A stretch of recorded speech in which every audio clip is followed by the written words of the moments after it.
안녕하세요. 결혼한 지 7년 된 5살 난 딸아이를 키우고 있는 30대 워킹맘이에요.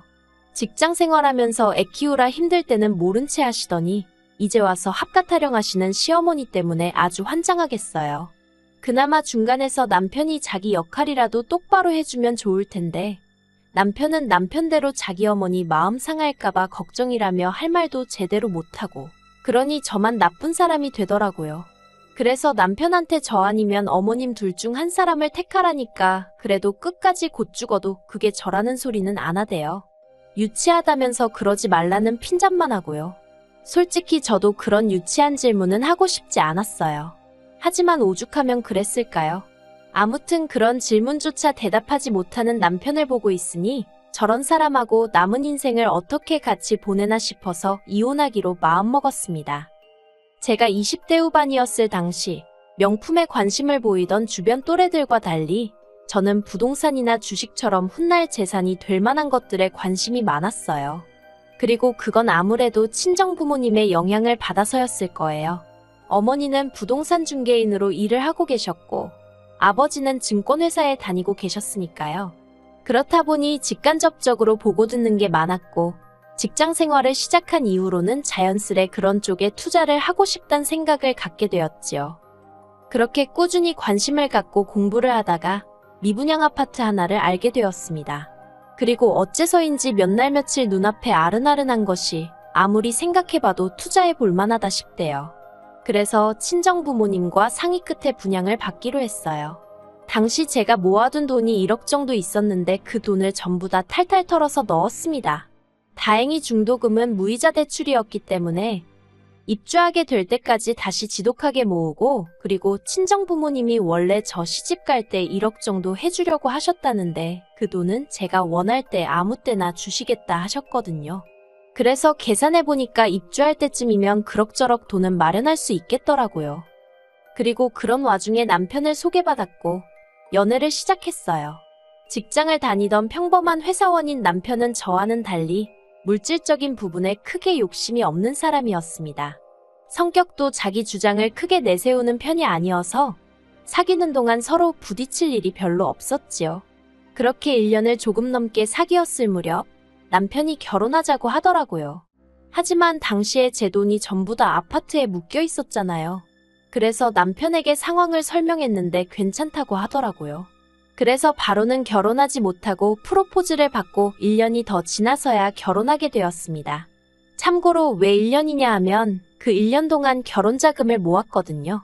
친정 부모님께는 이미 1억을 받기로 되어 있었기에 더는 부담을 드리고 싶지 않았어요. 아무튼 그렇게 식을 올리고 저희는 남편이 살고 있던 18평짜리 아파트에서 신혼살림을 시작했습니다. 그런데 이 부분에 있어서 제가 솔직히 억울한 게 저는 당연히 남편 소유라고 생각했었거든요. 그런데 나중에 남편이 한다는 말이 자기는 한 번도 자기 거라고 한 적이 없답니다. 제멋대로 오해한 거라고요. 하지만 제가 남편더러 지금 사는 곳이 전세냐고 물었을 때 남편은 아니, 자가야 라고 대답했고 그래서 저는 당연히 남편 명의일 거라고 생각한 거예요. 나중에 어머님도 말씀하시길 남편 줄 거라고 하시긴 했지만요. 하지만 어찌됐건 엄밀히 따지고 보자면 남편은 거의 빈몸으로 장가를 온 거나 마찬가지대요. 꼼꼼하게 따져 묻지 않은 제 탓이지요 뭐. 그때를 생각하면 지금도 스스로한테 답답한 마음이에요.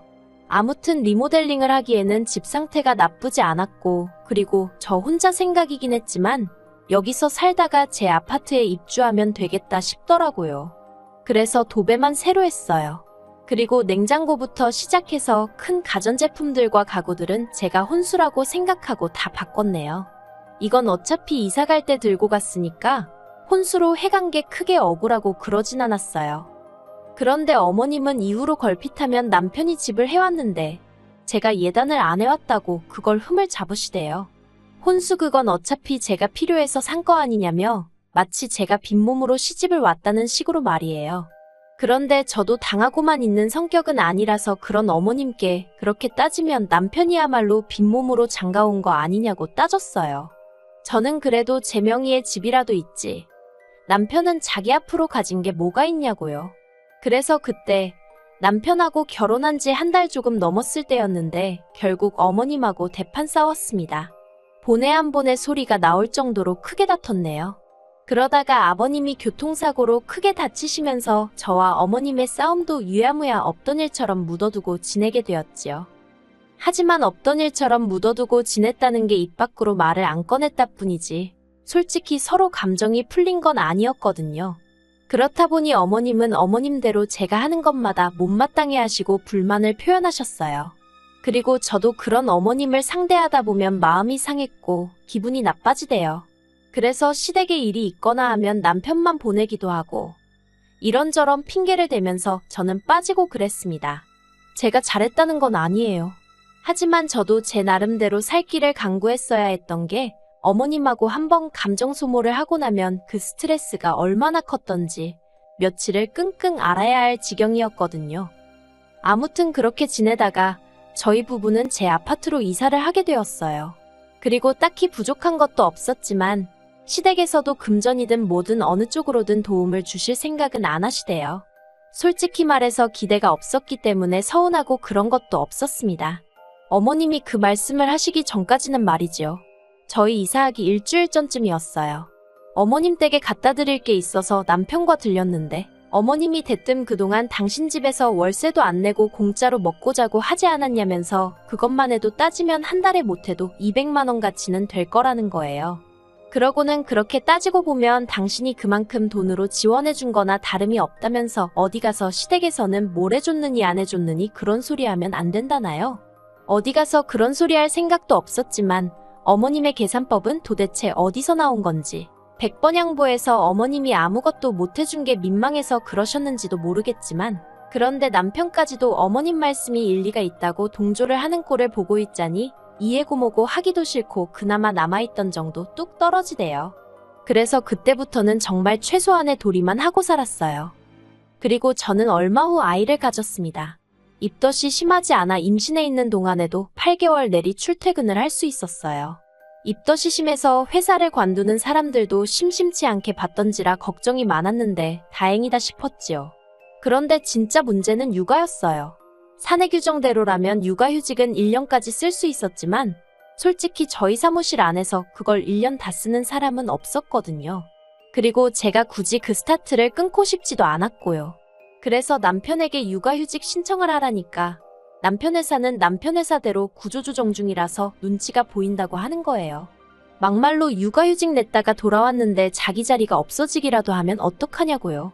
그러면서 자기가 어머님한테 한번 부탁을 드려본다더군요. 하지만 결론부터 말하자면 어머님이 단칼에 거절하시더랍니다. 이제 자식들 다 키워놓고 놀러도 다니고 좀 자유롭게 살려고 하는데 그게 무슨 소리냐면서 못해주신다고 했다는 거예요. 그리고는 저희 어머니를 지칭하시며 거긴 나이도 어리지 않냐면서 거기다 맡겨라고 하셨다대요. 그뿐만이 아니었습니다. 그러면 그냥 남편도 알겠다고 대충 얼버무리고 오면 되지. 어머님 앞에서 저희 친정어머니께 전화를 드렸더라고요. 그리고는 어머님이 시키는 대로 손녀 좀 봐주실 수 없겠냐고 부탁을 드린 거지요. 그래서 저희 어머니가 저희 애를 봐주기 시작하셨어요. 매일같이 하원을 도와주시고 저녁도 차려주시고 그러셨지요. 저녁은 안 해주셔도 된다고 극구 말렸는데 회사에서 종일 시달리고 퇴근했을 딸이 부랴부랴 부엌에서 고생할 거 생각하니까 마음이 안 좋다고 하시면서 어떻게든 한 끼는 차려주고 가시더라고요. 그래서 남편과 상의 끝에 한 달에 100만 원씩 드리기 시작했습니다. 원래는 시터를 써도 200은 준다는 말에 200에 맞춰드리려고 했는데 그러기엔 형편이 빠듯하기도 했고 친정어머니도 부담스러워 싫다며 손사래를 치셨거든요. 그래서 100만 원씩 드리고 남은 100만 원은 제가 모으기 시작했어요. 혹시 큰돈 들어갈 일이 생기거나 근사한 선물을 해드리고 싶을 때 쓰겠다는 생각이었지요.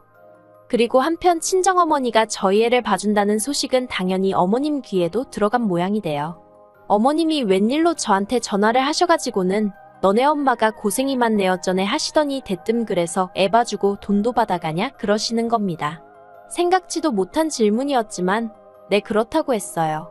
그랬더니 어머님이 할머니가 손녀를 봐주는데 무슨 돈을 받냐면서 할머니 입장에선 손녀랑 하루 종일 있으면 안 심심하고 좋지. 손녀가 효도하는데 돈까지 받아가냐는 식으로 말씀을 하시는 거예요. 하지만 어머님의 막말은 그게 다가 아니었습니다. 지금이야 집값이 많이 떨어졌다고 뉴스에 나오고 있지만 제 아파트는 그래도 제가 처음에 분양받았을 때랑 비교하면 3배 가까이 올랐거든요. 그리고 그렇게 작년 재작년에 비해서 크게 떨어지지도 않았고요. 그리고 이 사실을 알게 되신 어머님은 작년부터 그렇게 집값이 올랐다면서 어쩌고 하시더니 급기야 이참에 당신들 아파트도 팔고 저희 아파트도 팔아서 그 돈 다 합쳐서 어디 단독주택 하나 지어서 같이 살면 좋겠다.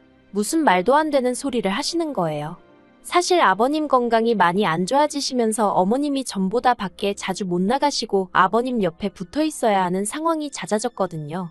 그러니 그런 생각을 하게 되신 것도 같아요. 하지만 아무튼 어머님 아버님 사정이 어떻건 간에 저는 그렇게 같이 살 이유가 없었지요. 물론 어머님 아버님 면전에다 대고 싫다 못 산다 할 수는 없어서 어머님이 그런 이야기를 꺼내실 때마다 그저 앞에서 적당히 웃어 넘겼지만요. 대신 남편더러 나 없는 자리에서 확실히 이야기해 놓으라고 했어요. 그런데 남편도 알았다고는 하면서 정작 그런 대화가 나올 때마다 얼렁뚱땅 넘어가려고만 했지 어머님한테 그런 말씀 마시란 소리는 죽어도 안 하더라고요. 그러다 지난 주말이었어요. 남편이 모처럼 시부모님 모시고 식사라도 하자며 자리를 만들었대요. 내키지는 않았지만 어버이날이 코앞이기도 했으니 겸사겸사 본다 생각하면 되겠네 하고 나갔습니다. 그리고는 이런저런 이야기를 주고받는데 어머님이 갑자기 생각났다는 듯이 얼마 전에 부동산에 다녀오셨다는 이야기를 꺼내셨어요.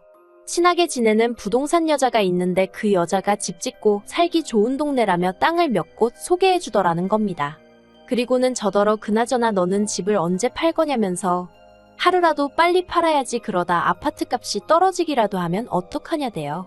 저는 아파트를 팔 생각이 조금도 없었는데 어머님 혼자 뭐가 그렇게 마음이 급하신지 그리고는 어머님이 덧붙이시기를 당신 사시는 아파트는 팔려고 내놓으셨답니다. 어머님 아파트 판돈으로 땅부터 살 거고 저희 아파트가 팔리면 그 돈으로는 이제 공사하고 그러면 될 것 같다나요. 정말이지 저희와는 한마디 상의도 없이 혼자 엄청난 계획을 세우고 계시대요. 결국 듣다 못한 제가 그렇게 갑자기 집을 내놓으시면 어떡하냐 그러다 집이 팔리기라도 하면 어디서 지내려고 그러시냐 물었습니다. 그랬더니 당연하다는 듯이 너희 집 팔릴 때까진 일단 너희 집에 있다가 같이 이사하면 되지 그러시는 거예요. 황당해서 저희 집이요 하고 되물으니 너네 방 하나 남지 않냐면서 일단 불편해도 거기서 지내시면 된다며 걱정 말라나요. 게다가 그뿐만이 아니었어요. 어머님이 요즘에도 니네 엄마한테 애 봐주는 걸로 돈 주냐 그러시길래 또 무슨 소리를 하려고 그러시나 싶어서 지난번과는 달리 안 드린다고 했거든요. 그랬더니 이번에는 정과는 완전히 다르게 왜 돈을 안 주느냐면서 당신은 받을 거랍니다. 애 봐주는 공은 없다면서 같이 살게 되면 싫으나 좋으나 당신이 살림도 해야 할 수도 있고 애도 봐줘야 하니 한 달에 200은 줘야 한다고 하시는 거예요. 들을수록 가관도 이런 가관이 없네 싶어서 남편을 쳐다봤어요. 그리고는 어머님한테 빨리 무슨 말이든 한마디라도 하라고 눈치를 줬는데 남편이 슬쩍 제 눈을 피하더니 아무 말도 안 하대요. 그러니까 진짜 부하가 치밀어서 더는 가만히 있으면 안 되겠다 싶더라고요. 제가 어머님 떨어 남편이 말을 안 했냐며 말문을 열었습니다. 남편한테 어머님하고 같이 못 산다고 말씀드리라고 했는데 못 들으셨냐고요. 그리고는 아무리 생각해봐도 어머님하고 제가 같이 사는 건 어려울 것 같다. 결혼 초부터 어머님하고 저하고 많이 부딪히지 않았냐. 그때 제가 너무 힘들기도 했고 그래서 같이 사는 건 싫다고 딱 잘라 말씀드렸어요. 그랬더니 처음엔 어머님도 당황하셨는지 언제까지 결혼 초에 좀 서운했던 걸로 꽁에 있을 거냐면서 벌써 시간이 이렇게나 지났다며 이제 잊어버리랍니다. 그러면서 이제 잘 지내보자 하시는 거예요. 그래서 제가 합가를 안 하고도 잘 지낼 수 있지 않냐고 오히려 합가를 하면 잘 지내지 못할 것 같다 했습니다. 그리고는 저는 지금처럼 친정어머니가 와서 애 봐주시고 제 살림도 도와주시고 하면 마음도 편하고 좋은데 왜 그 좋은 조건을 다 포기하고 어머님이랑 살아야 하냐고 물었어요. 제가 왜 제 집에서 어머님 눈치 봐가며 비위 맞춰가며 살아야 하느냐고 그렇게 살기 싫다고요. 그랬더니 어머님이 저더러 싸가지가 있네 없네 하시면서 소리를 지르시는 거예요. 어느 정도 화를 내실 거란 건 예상하고 있었기에 크게 놀라진 않았어요. 그리고 한 번쯤은 거쳐야 할 관문이라고 생각했지요. 그런데 그때 이때까지 입 딱 다물고 있던 남편이 가만히 있으면 자기가 알아서 다 이야기를 할 건데 왜 이를 키우냐면서 어머님 앞에서 저를 무슨 학생나무라듯 나무라는 거예요. 진짜 황당해서 제가 남편더러 말을 그따위로 할 거면 그냥 당신도 내 집에서 나가라고 했어요. 보태준 것도 없으면서 집값이 올랐으니 파내마네. 아주 떡줄 사람은 생각도 안 하는데 왜 다들 김칫국이냐고 소리를 질렀지요. 그리고 제가 그렇게 악다구니를 쓰니 그제서야 남편이 약간 꼬리를 내리면서 미안하답니다. 그냥 자기도 상황이 답답해서 순간 욱했다나요. 제가 남편더러 나랑 살 거면 어머님한테 확실히 같이 못 산다고 못을 박으라고, 그리고 이제 내가 어머님하고 마주치는 일은 없게 해달라고 했어요. 한마디로 어머님하고 나 둘 중에 하나만 고르라는 얘기야 하니까 남편이 곤혹스러운 표정으로 시간을 좀 달랍니다. 무슨 말을 그렇게까지 하냐면서요. 그런데 남편의 그런 태도에 저는 더 실망을 했어요. 어떻게 남편이 돼서는 아내한테 끝까지 믿음을 못 주나 싶은 게 한심하기도 하고, 그동안 남편이랑 산 세월이 다 허송세월 같고 그렇더라고요. 그래서 결국 남편한테 더 주고 말고 할 시간 없다고 깔끔하게 이혼하자 했습니다. 남편더러 협의 이혼할 건지 소송을 할 건지 그 정도는 선택할 수 있지 하고는 2주 줄 테니 결정해서 알려달라고 했어요. 그리고는 딸 데리고 일단 친정으로 왔네요. 그리고 이렇게 사연을 적으면서 과거를 곱씹어보니 생각할수록 이혼만이 답인 것 같습니다. 저랑 이혼하면 남편은 개털이나 마찬가지인데 솔직히 불쌍한 거 없어요. 어머님 계산대로면 제 집에서 남편도 자기 먹고 사는데 필요한 생활비만 벌어다 준 거니까 그다지 억울할 일도 아니겠지요. 그리고 남편과 싸움이 이렇게 커지고 나서야 어머님이 아까 이야기는 안 하겠다면서 그냥 앞으로 자주 얼굴이나 보고 살자 하셨는데요. 원래 하나 주면 2개 바라고 2개 생기면 3개 바라는 게 사람 욕심 아니겠어요? 어머님은 집 짓고 살면 나중에 그 집 다 저랑 남편 거 된다는 소리도 하셨지만 그 집 없어도 제 인생에 불편할 거 하나 없고요. 먹고 사는데 지장 없고요. 필요 없는 거 받자고 굳이 고생하고 살 이유가 없잖아요. 그냥 이제 빨리 남편하고 법적으로 깔끔하게 남남되어서 더는 스트레스 안 받고 살고 싶은 마음뿐이에요.